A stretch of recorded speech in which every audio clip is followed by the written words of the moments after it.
Welcome back to Generative AI 101, where we take the tangled mess of AI and turn it into a delightful digital spaghetti you can actually savor. I'm your host, Emily Laird, the cheeky Sherpa, leading you through the AI Wild West.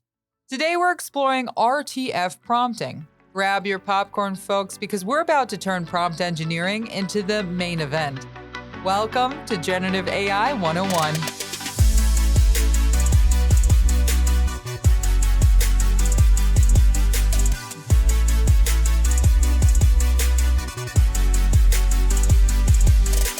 All right, let's get into it. The nitty-gritty of RTF prompting.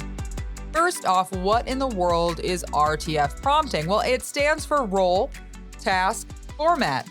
RTF prompting is like having a versatile tool that can tackle just about any task in the AI world. So let's break it down. First up is R. R stands for role. Think of RTF as you're directing a movie. The first step is role, where you cast your model or your actor in a specific role. Are you asking it to be a travel blogger or a creative strategist? It's like playing dress up for your AI.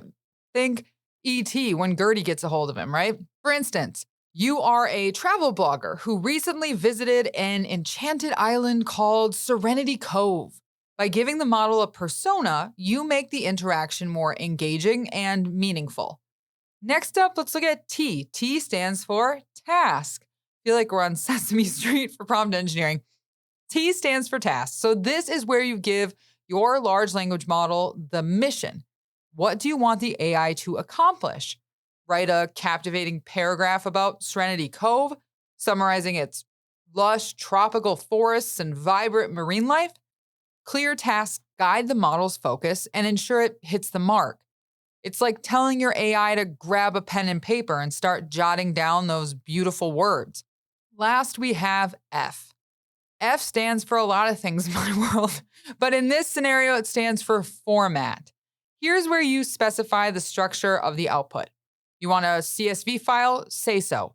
You need the model to generate code? Well, tell it that. Format ensures the output is exactly how you need it. Think of it as ordering a custom-made suit, and honey, I love a good suit. Fit and detail are crucial. All right, so let's bring this to life with an example. Imagine you're an archivist tasked with extracting specific historical data. Here's your RTF prompt. You are an archivist working on a historical research organization. That's role.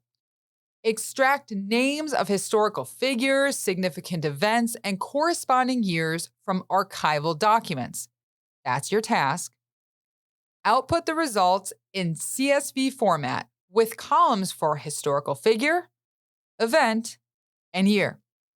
That's your format. Simple, right? But oh so powerful. All right, just like anything else in life, nothing is perfect. So let's look at some pros and cons for RTF prompting. The pros are clarity and precision, versatility, and efficiency. So RTF prompts make your instructions really crystal clear, which is what you're looking for when you're talking with an LLM. This reduces the chance of your AI going rogue, hallucinating, whatever you would call it. This is going to help keep it on track, like those little Reese's Pieces Gertie put out for E.T. I don't know why that's in my brain right now, but it is. So just think about that. Your AI, you're Gertie, and you want to guide your AI with those little Reese's Pieces, okay? Versatility. So whether you're drafting a blog post or you're analyzing data, RTF really fits the bill for doing this, right? Because it ensures that you're able to define that task in very clear, concise forms. Then there's efficiency. With a well-structured prompt, the AI produces relevant output faster and with higher accuracy, okay? And RTF helps you get there quite quickly. There are, of course, some cons to this. So complexity. Crafting the perfect RTF prompt can be an art form in and of itself. It takes time to get it just right. And with any of these prompting forms, and as I've mentioned before, you really do have to do some assessment first. What are you trying to ask? What persona is the AI taking? What is the output you're looking for? So you're just going to have to do some assessment, and it can be kind of complex. Sometimes the strict format can stifle creativity if not used thoughtfully. So keep that in mind as well. Oftentimes on this podcast, we've really talked about utilizing AI or LLMs as a tool for creativity and ideation, right? Sometimes when you're giving it such a strict and rigid course of action, you're stifling some of that creativity. So that could be a con. Then, of course, there's the learning curve. So for newbies in this space, mastering RTF prompting could be a bit of a challenge, right? Because it's forcing you to think through your day-to-day tasks in this really 3 different buckets of how you're going to break it down. But compared to some of the more advanced prompt engineering frameworks, I think RTF is pretty straightforward and helps you break it down simply. I'll end today. Sometimes I end this podcast and I end on like the weirdest, darkest notes. I don't know how that always happens. So today I'm going to try to end with something a little bit more humorous. All right. So we'll just lighten it up real quick. I'm going to tell you a story. So picture this. I once asked an AI to summarize this super dense research paper I had received and they had wanted me to review. And I thought, okay, that's great. I receive research papers all the time. Okay. It's just the nature of what I do with AI and learning. It's fine. Okay. So I get this research paper and I decide, you know what?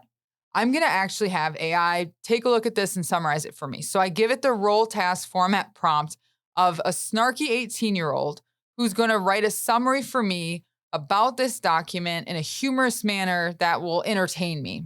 And so the result I get back is something like, it's really short. It says, so these 3 geniuses are saying fish can look in a mirror and go, hey, that's me. Groundbreaking stuff. Really, call the Pulitzer people. Come on. And it's not exactly Shakespeare, but it made me laugh. It felt like my AI knew me. My large language model knew me. It was ChatGPT. I'll just tell you what it was. Felt like it got me. That it was like it had that punch of sarcasm in there for me. All right.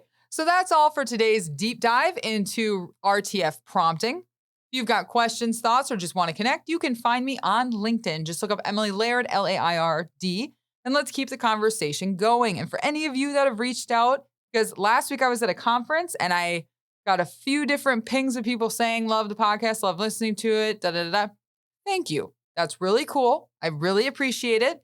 I don't know always how to respond to just like we like your podcast, but thank you.